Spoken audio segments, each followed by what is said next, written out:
तुमच्या पक्षातल्या अनेकांना मधल्या काळामध्ये वाईट वाटलं. म्हणजे कोण म्हणतं की त्यांच्या शेजारी बसले की आम्हाला उलटी होते, कोण म्हणतं की अरे ते नको होते त्यांच्यामुळे आमचं नुकसान झालं. तर मुळात ते ज्यांना म्हणजे तुम्ही सावत्र भाऊ म्हणून काल परवापर्यंत म्हणत होतात, त्यांना बरोबर घेऊन सत्ता तुम्ही चालवताय आणि समन्वयाचं सगळं सांगताय.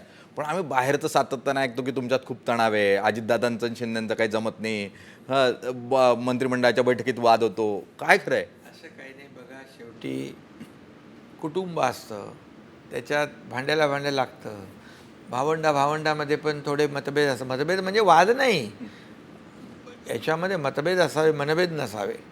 आणि मतभेद काय, काही गोष्टीवर चर्चा होते. चर्चा झाली की लगेच तुम्ही असं त्याला स्वरूप देता की झालं तिकडे महाभारत. असं नाही आहे.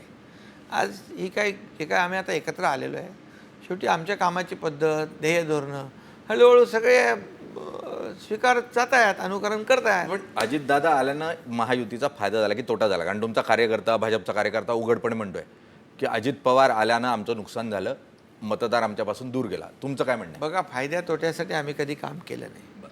निवडणुका डोळ्यासमोर ठेवून कुठलेही निर्णय आम्ही घेतले नाही.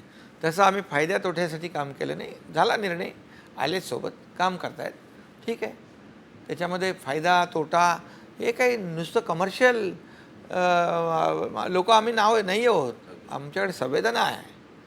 आणि ठीक आहे, काही गोष्टी असतात, काही ॲडजस्टमेंट असते, झालं पुढे चांगलं होईल.